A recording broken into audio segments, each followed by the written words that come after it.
From the creators who brought you RuPaul's Drag Race and $1 Million Listing, this is World of Wonder's Wow Report. Things that make us go wow.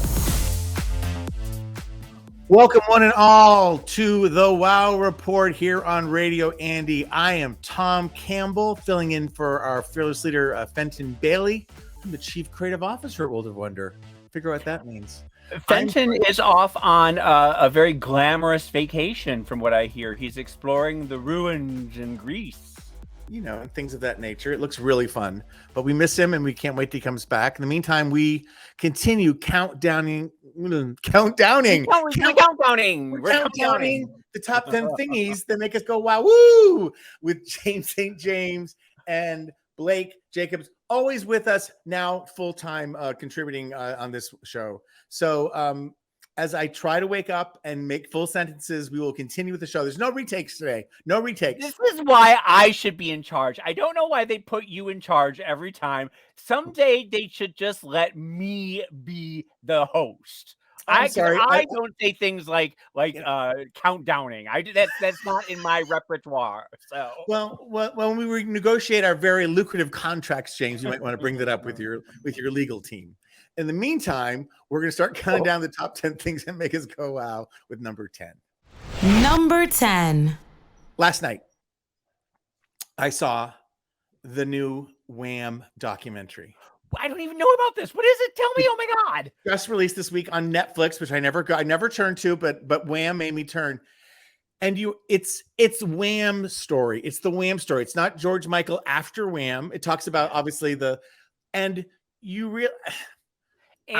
was so beautiful. They were both so beautiful. It was a moment in time. They are exactly my age. I realize what they were going through, what they were wearing. They were much more glamorous than me, but it exactly speaks to who I was. And even about being gay. Andrew, which I never kind of knew for sure, but Andrew's straight. Yeah, George obviously was gay. I didn't know that. And they met in high school, whatever they call it in England, in 1975 or grammar school, when George was new in school, and his name was, I wrote it down, but it was like the crazy Greek name. They called him like Cosmopolis. Yeah. Yes. Something like that. And Jorg is his name. Jorg. Hey Jorg, how you doing? Jorg, Andrew and Jorg. And the teacher said, here's our new student, Jorg. He goes, who's gonna take care of him? Who's gonna make sure? And Andrew raised his hand. Oh. And for the next 10 years, they were kind of inseparable. And they created one of the most...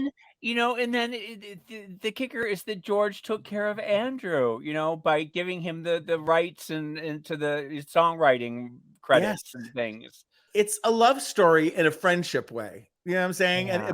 And even though, again, this is, I think the George Michael story gets dark after this. And I think there's seeds of it. But I relate to it so much in my own life because they were friends through high school. Andrew was the guy. Andrew was the guy in high school you wanted to be. He dressed right. He looked right. He was a leader. All those two wanted to do was be in a band. They did skits, and it's one of these documentaries where it's all found footage. You know what I'm saying? You don't see anybody, no talking heads, which is kind of nice. And they have this, it's really uncanny, but they have this, I guess, interview that George Michael did on BBC Radio years ago. So you have Andrew's voice in the past and present, I guess, and you have George's voice, but they're telling the exact same story. And they're both so loving to each other. There's no, and you realize, skipping way ahead because we know the journey, but like they were a band. Their first hit was in 82 and they broke up in 86. And you would think, by the sounds of them, they're like, oh, we're getting old for this. But, it does wear you out. But they were like 23 when the band broke up. They were 20 when they had their first, number one hit in the UK and then became international stars. But can I just tell you, I was at the Copa. I was 15 years old at the Copa in Fort Lauderdale when Club Tropicana came on with the video. And seeing that video, it was... in their Speedos at Club Tropicana, and the song is so bouncy. It was one of those, like, we are now firmly in the 80s. This is what the 80s is about. Yes. And they were so of their time and happy music that I will always look back on. And it reminds me, not to get too personal, but it's like, it is, as makes me want to cry, but like 1980, 81, I was 17 and 18.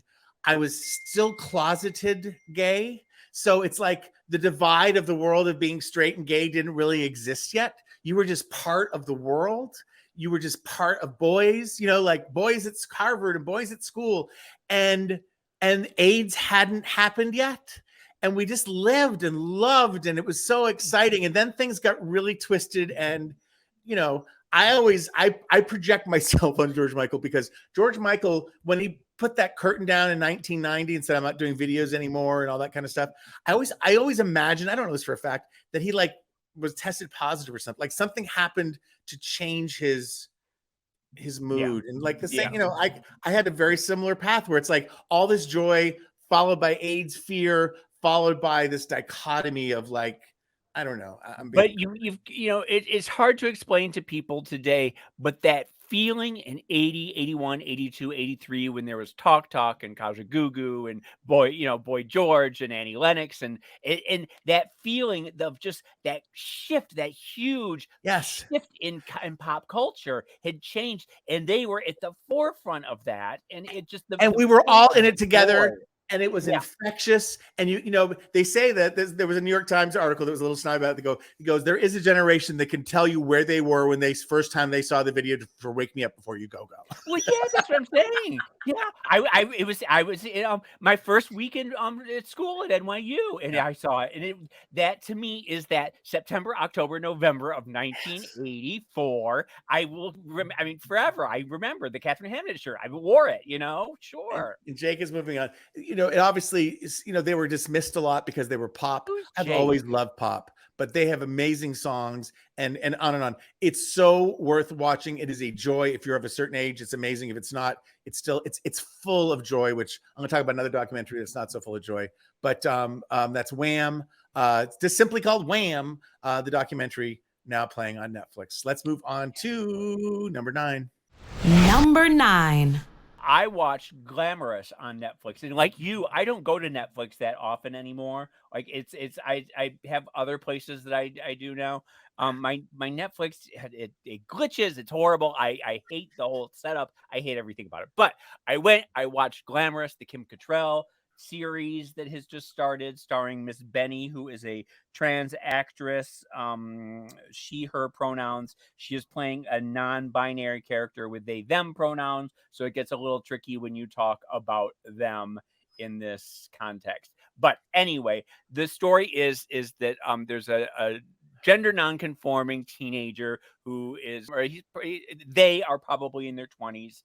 Early 20s, they get a job working for the glamorous makeup mogul Madeline Addison, played by Kim Cattrall. Now, the thing is, we love Kim Cattrall so much. You know, I mean, like everything about her is fabulous. The outfits are fabulous. The lines that she tosses off are fabulous. The attitude is fabulous. And Miss Benny is a star. There's just no getting around that. Miss Benny she is absolutely fabulous. Unfortunately, the writing is atrocious. Ooh. It makes And Just Like That look like Chekhov. Okay. I mean, literally, it is like fingernails on the blackboard. It is so obvious, and the puns are so terrible, and everything about it is just awful. I couldn't make it through the first episode. Okay. And I have a high tolerance for this type of thing. Like I said, the outfits are fabulous, and the characters are great and everything like that. But the writing I can't do it. I wish you would I want you all to just try and get through the first episode and then report back to me. Because, you know, I almost watched it last night knowing we were going to talk about it, but I didn't get a chance. It's getting good to mixed reviews on social media, because I think people are so hungry for Kim Cattrall that they're being positive. But I've also read some bad things. So, well, maybe it'll do well enough and get a second season with better writing. Maybe. I mean, I don't know. I can't with it. It's just, oh no. What do you think? You know what it is? It's like an AI ingested a bunch of YA books and some Instagram memes and spit them out into dialogue. Careful, because I am the artificial intelligence of RuPaul's Drag Race. You know, I make a lot of bad puns on that show. I'm sorry. I haven't even heard of this show yet. You haven't? Mm-mm. I think it's the reason that she went and did the cameo on And Just Like That, so she would generate press around promoting Glamorous. I mean, it's the #1 show on Netflix, so you know it is. Yeah, It's also very weird to me how this show used to be like advertisement for Netflix, and now none of us watch Netflix. it's true. It's true. Times change. People I change. know. And the algorithm knew that everyone wanted this show, and now they just need to find somebody that can actually write it. All right. It's Glamorous. It stars Kim Catrall, and who's the other breakout star? Miss Benny. Miss Benny. I want to watch for Miss Benny. On Netflix playing now. We are counting down the top 10 things that made us go wow this week, and we have reached number 8. Number 8. Have you guys heard of this show called Swiping America? No, tell me. No. It's on HBO. It's a reality show. It takes 4 New Yorkers. There's Reagan. She's the blonde, all-American girl. There's Ki-sun. She's a Korean, really pretty girl. Her and Reagan become really good friends. There is Ash, who is a lesbian. And then there is Chris, who is this really hot, half Indian boy who is the gay one. And they go all around the country. They go from city to city, and the film crew finds matches for them on like Bumble or Twitter or whatever, Tumblr or whatever what is it called? Tinder, yes. Yeah. So they meet up. They have their date 0 where they meet up with like a lot of people in the city. And then they go on like a bigger date with someone from date 0 that they liked. And they went to like 10 cities. They started in like Asheville, North Carolina. And then they went to I found this on the web. New Orleans. And then they went to Austin and Seattle and blah, blah. It was really good. I would totally watch season 2. I hope that now do we see them hooking up with these people? Is it a sexy show? Is it all about the sex? Or is it more? No, it's more about the love and relationship, which was. But do you also realize as you move across the country that some places are more sexier than others, and the people in some places are more hookupable? Well, that's my Tomism. Are they hookupable in Austin as opposed to Raleigh? I mean, I feel like straight people can hook up anywhere. I feel like that would be more of a question. Well, I feel like gays can hook up in a broom closet. They can find somebody wherever they go. But it's harder to find someone in the South, really, that is willing to, like there are gay cities, and then there are not really that gay cities. Is the objective to find a mate or just to watch people date? No, the objective is to find a mate. And at the end, the last episode, they choose the one person from the whole trip, and they all go to Hawaii. And then they stay for like a week and try to get to know. Sounds like this sounds like someone came up with an idea of how to get a trip to Hawaii. The fatal flaw for this for me is the number one thing other than is sort of location. Like, what happens if you fall in love with somebody who lives in Asheville, North Carolina? What are you gonna do? That's what I'm saying. Like, are we learning that there are places that are more desirable to hook up than others? I think the thing is they were just tired of dating in New York. So it was like a social experiment to get them out of New York and see how dating was in other cities.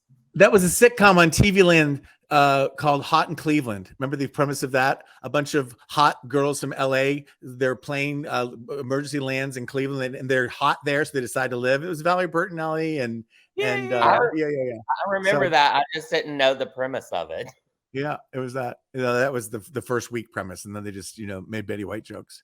God bless you. Because aren't we all? We're like ones in Los Angeles, but if we go to Cleveland, aren't we all like 8s or something? Isn't that like? I peek out at 2 everywhere I go. Can I just say, not related, but I was just in New Hampshire visiting family and friends, and I came, a lot of time alone. But when I in the airport, it brought me back to I have such a thing for hot, fertile dads. You know what I'm saying? Like dads pushing baby carriages that just made that thing.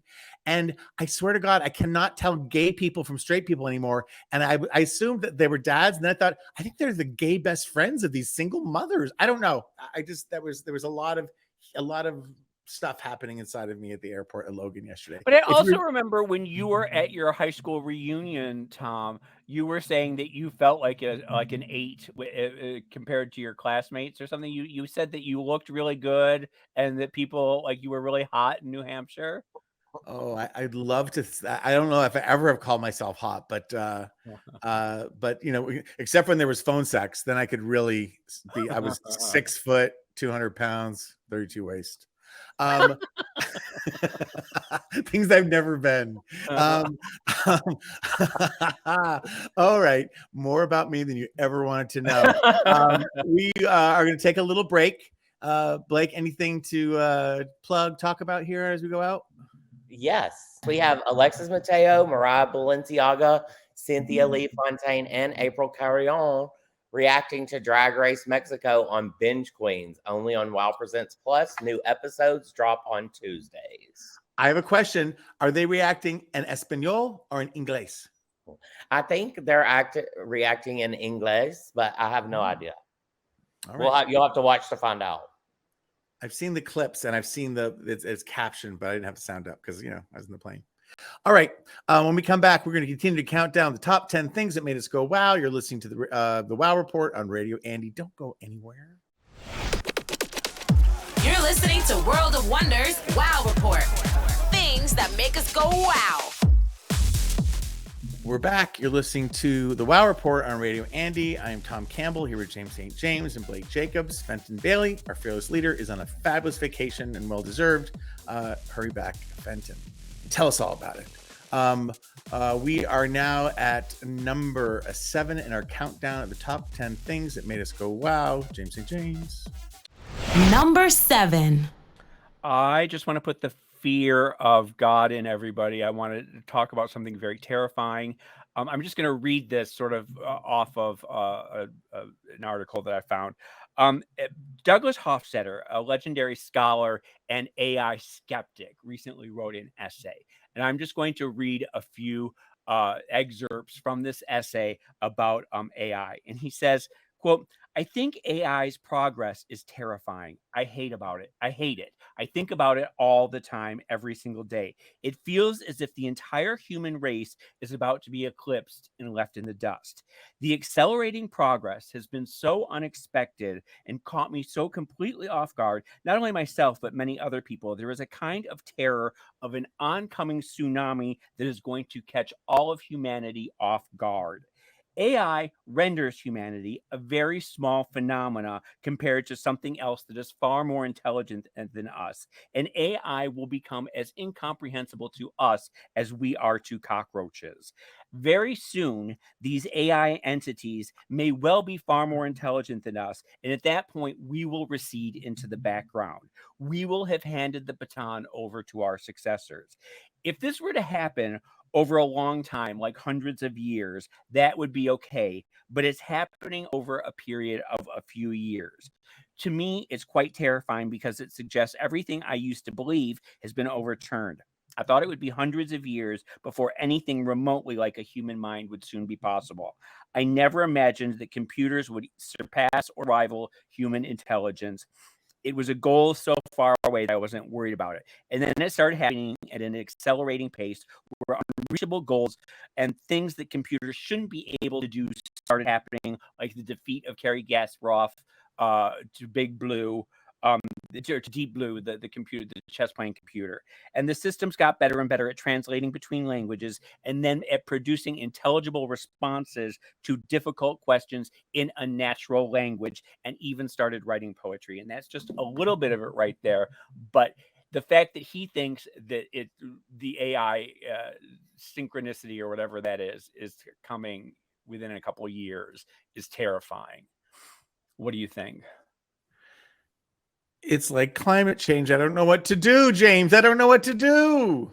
And I don't think there is anything to do at this point. I think it's happening too fast, like with climate change. I don't think that we can stop it at this point.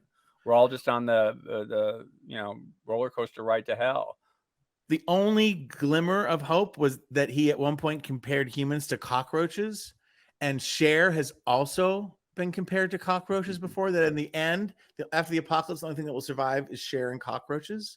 So I'm hoping maybe we will survive an apocalyptic world. And our leaders share. Since Tina went along, we don't need another hero. But since she left us beyond Thunderdome, that Cher will take up the march. I don't know. That's heavy stuff, James. What are we gonna do with that? I mean, do they think it's gonna be like Terminator? Well, what is it when when the computers become more intelligent than humans, and it's like the Cylons on Battlestar Galactica. I mean, they just have no use. We at best we are pets. At worst we are slaves. I mean, like there's no two ways about it. Yeah, I just saw Independence Day for the first time since I watched it in 1996, the Will Smith film with Jeff Goldblum.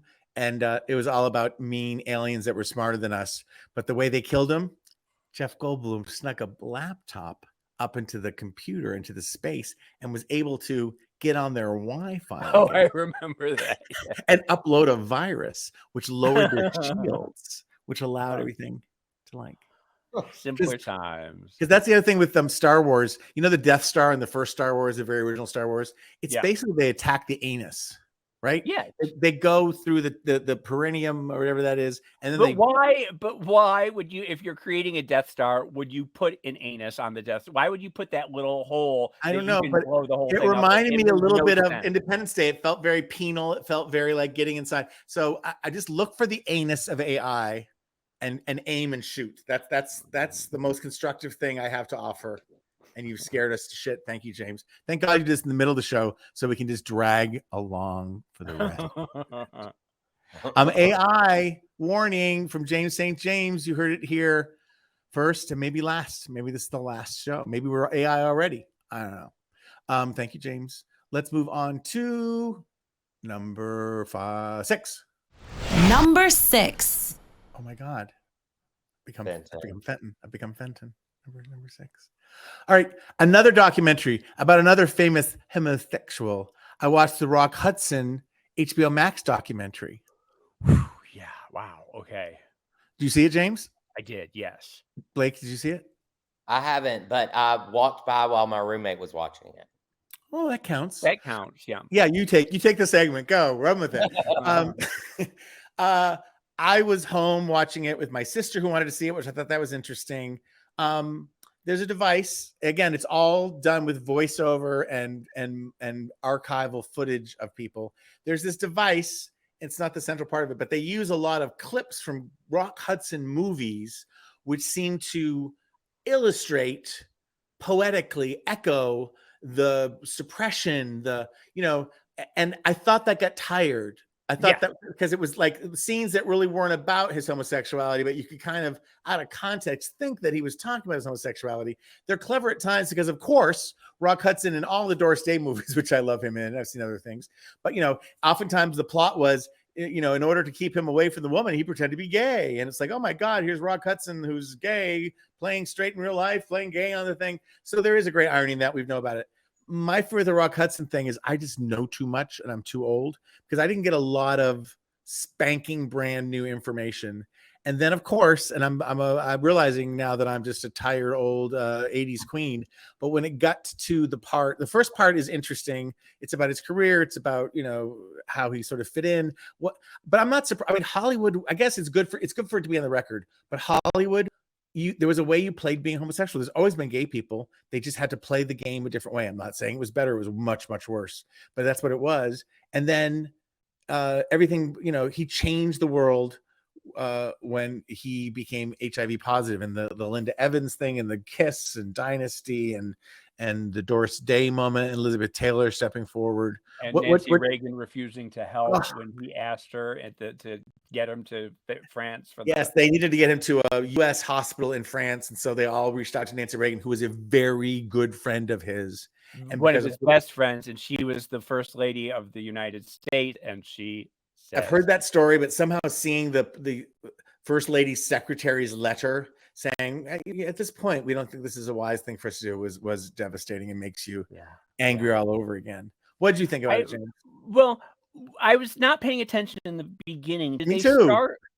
were they starting with the Scotty Bowers? Wasn't he one of Scotty Bowers like boys, or he was who No, was it's the Henry Wilson, the agent Henry Wilson. the agent Henry Wilson who did who else? Tab Hunter and all Tab, those. yeah, okay, all the gays, yes, Yeah, the hot gays. So did they get into the all that, or they did talk about that. They did talk yeah. about that and I'll have to how go back and rewatch all that, because it gets very dark and it gets very sad, and it was not a happy life, I don't think, for him. there was some frank conversation. Someone had recorded a conversation because everybody was pimping for him, right? He was supposedly had a big cock.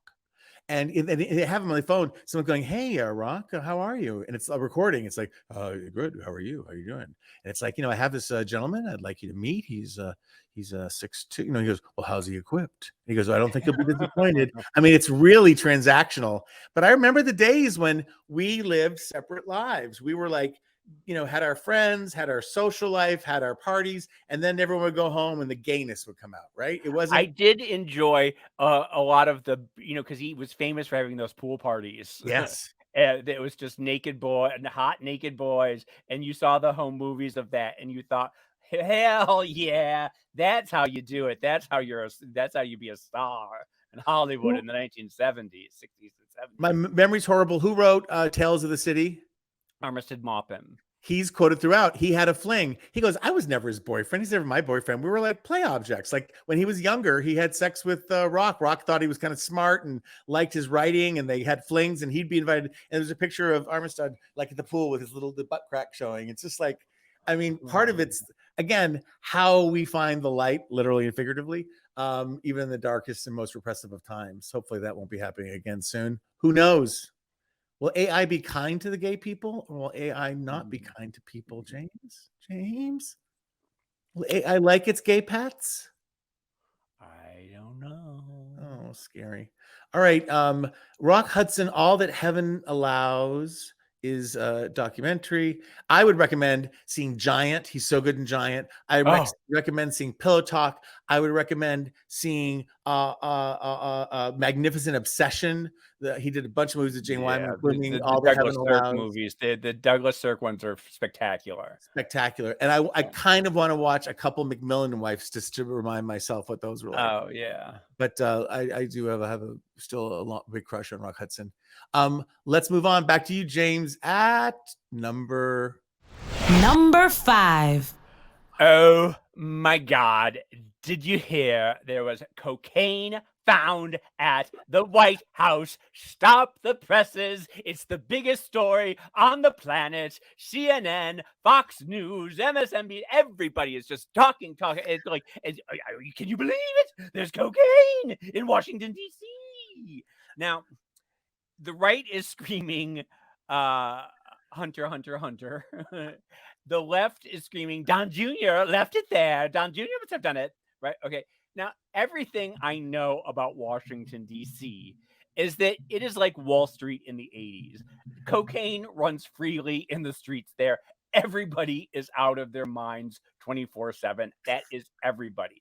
I have a few thoughts on why it's not Hunter Biden, because if you break it down, okay, number one, Hunter Biden is not entering the White House in a visitor's entrance and leaving his iPhone with the security. Okay, that's just not happening. Okay, number two, Hunter Biden doesn't carry a little baggie of a quarter bag of coke with him where he goes.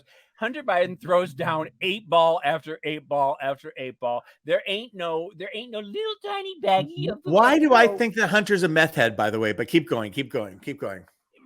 But it's 8 balls of meth. It's not a little tiny glycerin bag, It's a tiny bag. With him and does little key bumps. No, that is not Hunter Biden.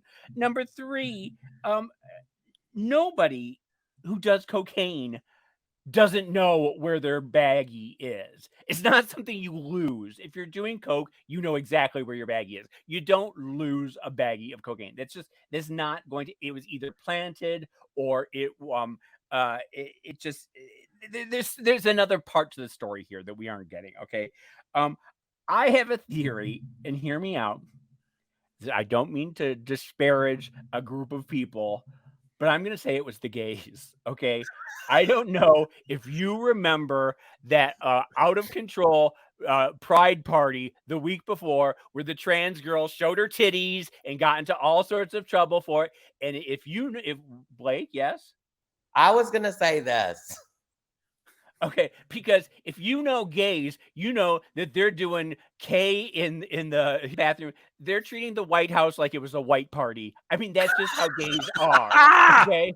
And they're like, people are hiding behind potted palms in the Oval Office doing bumps. That's just how gays. I think it was residue. I think it was from that. So when you're in the White House restroom and your pants are around your ankles because you're doing a quickie, that's when presumably a little thing of Coke could fall out of your pocket. You not know, right? Possibly. Okay. Yes. But if you remember that party, it was like everyone was like, why are we giving the right, all this ammunition? There was the trans influencer who met Biden, and then she went outside and flashed her tits for the paparazzi. I mean, like the gays just cannot be trusted anywhere. And that's my theory as to what happened.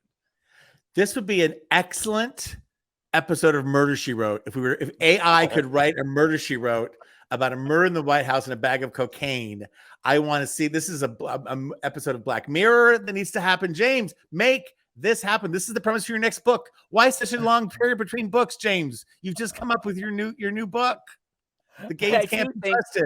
I do think that the right is so eager to blame it on Hunter. They're loving any chance they get. I don't know if you saw on the balcony, there was I think I sent it to you guys, and you see Hunter do this, and everyone's saying that he was doing like a bump in behind, and they're saying that Jill Biden was a part of it because Jill Biden is a crackhead too. Like, I mean, they're so outrageous with their accusations. I don't think Hunter Biden is standing on a balcony in front of 10,000 people doing one-hit bumps, Maybe we need AI to take over as things are going. I think so too. I'm going to bring it back to AI every topic. It's going to bring us way down to AI and the end of the world. All right, James, you seemed a little extra energized during that segment, but we'll just take that at face value. Just a topic. Cocaine Bear, Cocaine in the White House, the sequel. All right, we're going to take a little break. When we come back, we're going to keep counting down. Anything to plug? Our good producer Judy. No, Blake, nothing? We always have something to plug, Tom. Oh, good. I saw you shaking your head. I got nervous. We've got DragCon UK coming up in 2024, January. You can already buy tickets at RuPaulsDragCon.com. I was there last year. It was a blast. A blast. We also need to plug Night Fever, which is we're on episode 4. And it keeps getting better and better. This season gets out of control. This week we have Man Parish and the stories of sex clubs in the 70s. Andy Warhol working with Klaus Nomi. I mean, it is a wild ride. Wherever you get your podcast, Apple, Spotify, or watch it on WOW Presents Plus. If you enjoy the WOW report, James's redheaded stepchild of a job, then you'll love Night Fever, his favorite podcast of all, available wherever podcasts are listened to. And I really look glamorous this time. He does. He wears a really fancy bathrobe. It's a fancy bathrobe, but with jewels. I pair it with some emeralds. Who you're like who was the Glenn Close played her in the movies? The in the coma lady. What's her name? Sunny Von Bulow. You're doing kind of a Sunny Von Bulow. I'm the Sunny Von Bulow of WOW. And still more entertaining than all of us, even in a coma, James. All right, we're gonna take a break. When we come back, we'll continue. This is the WOW Report on Radio Andy. You're listening to World of Wonders WOW Report. Things that make us go wow. We are back. We are counting down the top 10 things that make us go wow. I'm Tom Campbell, here with James St. James, Blake Jacobs. Fenton's away, but we'll be back. And we will continue the countdown with number 4. Number 4. All right, I did it. It was only 5 episodes, but I stayed through the entirety, watched every lick, even rewatched at times, The Idol on HBO. And I texted James, I texted you this. I was like, people, what did I say? But it's just like people who find it like I think it's the most accurate portrayal of the music industry and show business that I've ever seen. And it creeps people out because there's no morality to it. A lot of things aren't set up. It's just sort of behavioral excess, people being allowed to be children, people in the moment fidgeting out of situations with whatever, like believing it when they say it and not a moment before or a moment after. But Tom, I don't quite understand where you're coming from, because this is the most un-Tom show that I've ever. I mean, you shy away from these squeamish excesses. You hate all of this, and the episode that just turned me, that I said I can't do this anymore, was after they were electrocuting Troye Sivan when they were with the cattle prod, and they tied him up and they were torturing him. And I just kept thinking, this is, and then that she kept saying more, again. And like at that moment, there's no coming back from that. You're absolutely right. And in terms of literature and likable characters, because everyone's like, oh, The Weeknd's horrible. No, The Weeknd's hateful. And she's hateful. Did you watch the last one? Well, I didn't quite understand what was going on. It was double crossing on double crossing on double crossing, and who ended up, like, who was in charge? Who was doing the double crossing? She's in charge, because, spoiler alert, if you haven't seen it, and you want to see it, go flip to 61. Wait a minute, before you say this, because what I saw was that she says that she's been in control all along. She kicks the Weeknd out, but then at the end she brings him back on stage and he's there together. She wants the tour to happen no matter what. He's been up for days. He's Cokie. The guys from Live Nation and her managers and everything, the record company come. He in that moment is a liability. She distances herself from him as much as she can. She puts her stake in the ground, and then he's chastised. And then the managers have him arrested, have him, they just put him through. And there's even a scene where they're in the SoFi stand, like, we destroyed him. And they were cackling like snidely. And people think that's an over-the-top scene. I've seen people. We got him. Yes. And that again isn't the way it's going to end. That's the part of the drama you don't know. And it's a tragedy. And he ends up coming to get tickets. It's not under his name. It's under his real name. The only one there is the beautiful actress. I can't remember her name, the African-American actress who stayed in the house with them. And she says, listen, I can fuck, she's sort of like, she puts him on guard, and then they talk, and you're like, why is he there? This is the big girl, right? The big fabulous one, right? Yes. Whose name I can't remember. And they can't, he's there, and he sees the brush that she said that her mother used to abuse her with, because she's gone public with all of her mental health issues. Right. Yeah. And he goes, this is a new brush. And she's like, she just gives him a look. It's like what's real, what's fake. Welcome to show business. And then she goes out on stage, and reminiscent of sort of like A Star Is Born, where after James Mason dies and Judy Garland goes on stage.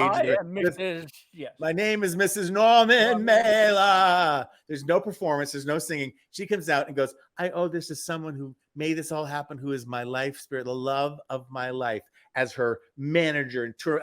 They think they have the last laugh. They have control over her. They've got the money. They've had to say, and out comes Tedros. Out comes the Weeknd. And you realize mental illness, self-indulgence, she will do whatever the fuck she wants, and they all have to chase after her. But the thing, okay, why introduce the whole plot thread where Troye Sivan takes the picture of the ex-boyfriend? Why even introduce the ex-boyfriend if they're just going to destroy him in 3 scenes? And like, what was the purpose of destroying him? There's so many plot threads that did not make any sense to me. I think it's none of it supposed to make sense. I think life doesn't make sense. Wait, you don't think that if they had gone with the 6 episodes instead of 5 episodes, that it would have been a little clearer to me? Maybe. And I can't defend every choice that's made, but I worked in management. We've all worked in show business. We've seen things up close. Things shift, and like, we try so hard to put a storyline to things. I mean, I hate to bring up Britney, but I won't. But all the speculation and the thing, it is if you have the talent, if you have that undeniable thing that makes you a star and people love you, then you can get away with murder. The thing is, though, you're absolutely correct, though, in that we know these monsters. We have worked with these monsters. We have been friends with these monsters. We have been to these parties. We've lived this, I've never been tied up and electrocuted. God, knock on wood. Yes. But but that's what made it so squeamish for me, was that it was maybe a little too close to home. I know these people, and so it was hard to watch. It wasn't pleasant.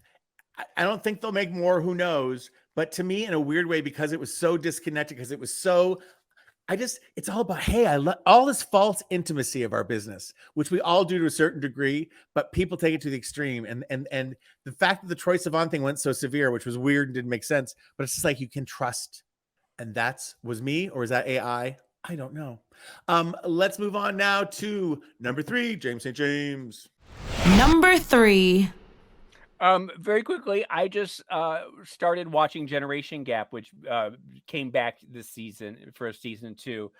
It's a game show on ABC. It stars Kelly Ripa. Kelly Ripa, oh my God, of course. Kelly Ripa is the perfect host. She is so glamorous. She's so beautifully dressed. She's so beautiful. She can talk to anybody. She's pitch perfect for this. The setup is that it's children and their grandparents compete against each other, and they are shown. I mean, it's such a no-brainer. The grandparents are shown pictures of Camila Cabello, and they say, "Who is that?" And they're like, "Britney Spears."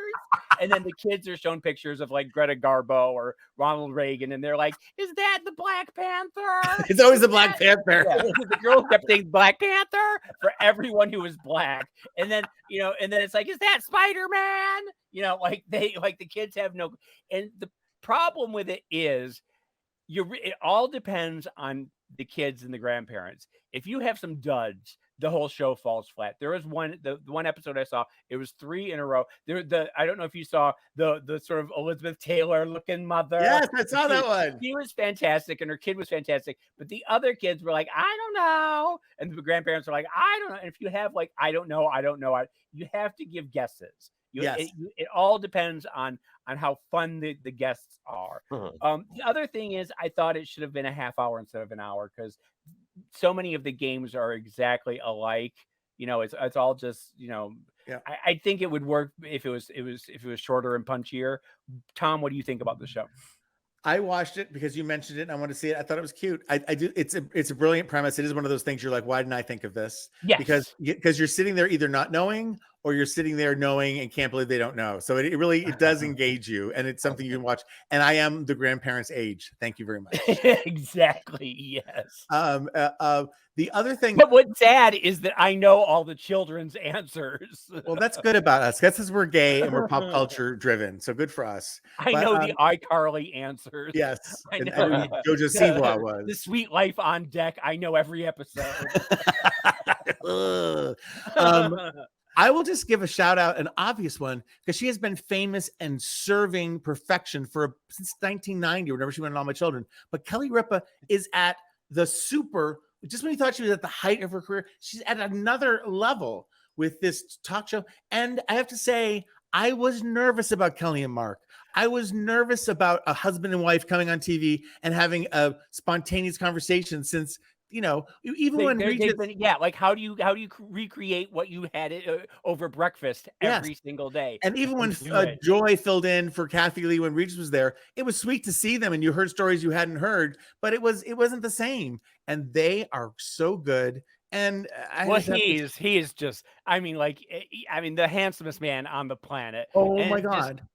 But even he wears these tight little shirts. When he used to guest star, he'd be a little clunky, which you forgave because he was guesting and you got to look at him. But he is a smooth operator. He's funny.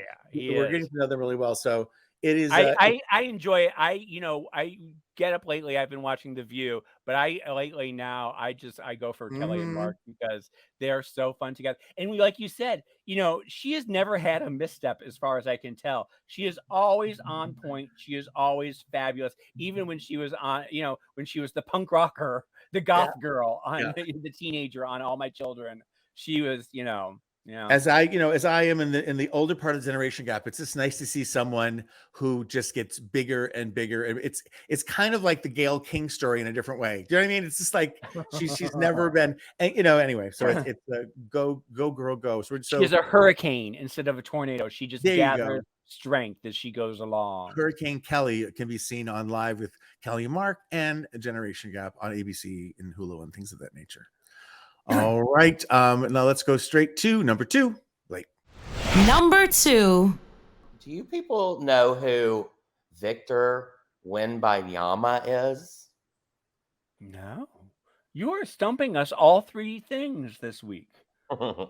Well, you probably will know his name soon because his head of security just smacked. I heard. Oh, dear God. So Britney is in Las Vegas. She went out to eat at Catch, which that restaurant we have it here in LA. There's one in Vegas, and she saw walking into the restaurant right before her Victor Wembanyama, who I guess he is with the San Antonio Spurs, and I guess they just picked all their people for the sports pick teams and stuff. So he just got picked. And Britney's a fan, and she went up and tapped him on the shoulder, and I guess the security guy turned around and hit, and it hit her hand, and she hit herself. But apparently, there's the law is involved, she's filing charges or something. Well, what happens is what the story is this nouveau superstar who has been famous for all of 3 minutes is surrounding himself with these overzealous security guards. Britney Spears comes up to say hello, and she gets hit in the face by the and people are saying girl, slow your roll, you aren't that famous yet to be slapping Britney Spears around. How famous do you have to be to slap Britney Spears around? How famous? Way more famous than that. I think I know a few people who are monsters enough to get away with it. Are they on the Idol? No, I'm kidding. You're at World of Wonder. This is just a random fact that popped. And I'm just going to say Michelle Visage. I didn't hear you. Going through tunnel. Her initials. There was a woman I met with at World of Wonder years ago. She's an attorney, and one of her jobs was she was involved with the NBA and whatever, was to advise young men like this young man who's probably 20 or 21 or 22, who go from, a very humble life often to this incredible amount of money and access, and girls, how to keep your semen out of groupie women, because you can't leave condoms lying around. That, it was a whole course and how to protect yourself by becoming someone's baby daddy. And I thought that was something I never thought of. There was a whole thing. Remember, didn't somebody go into a porta potty that Madonna had been in and made jewelry out of her poop that they got? You remember that they made the little necklaces out of her poop? James, are you confessing this for the first time on air? But there was a whole thing about the celebrities had to learn not to use public restrooms because people were going to take their poop and make jewelry out of it. Don't you remember this? It was huge. I have seen Michelle. Speaking of Michelle Visage, I've seen her wearing kind of a chunky necklace quite often. A brown. She every time I see it, she always says corn. Gross. But it is, it is a big thing to go. I always give people the benefit of the doubt. I always say that the first 6 months of your fame, first 6 months to a year, you can be a brat, you can be an asshole, you can your head can be turned, and that's fine. But after that, you got to learn some lessons, and you got to pull. And after that, you're just James St. James. You heard me. Or Michelle Visage. Or in a poop necklace. Madonna poop necklace. Order now and get 2. Save on shipping and handling. Oh, that sounds like fun. Let's do a quiet. Just a moment of silence for Madonna. Okay, we can move on. When we come back, we will talk about the number one thing that made us go wow here on the Wow Report and Radio Andy. Don't go anywhere. You're listening to World of Wonders Wow Report. Things that make us go wow. Tom Campbell, James St. James, Blake Jacobs here filling in for Fenton Bailey, who's on vacation. Hurry back, Fenton. We've been counting down the top 10 things that made us go wow this week in pop culture, and now we've reached number 1. Number 1. You know, a new Barbie trailer dropped this week, okay? And I don't know if you've watched the other Barbie trailers, each one as they come along. And each one gets a little like more meta and a little stranger, and you keep thinking, what is this movie going to be? And this new one comes along, and it's a conversation between Ken and Barbie and a couple other Barbies, and he's hurt his arm like I have. I really related.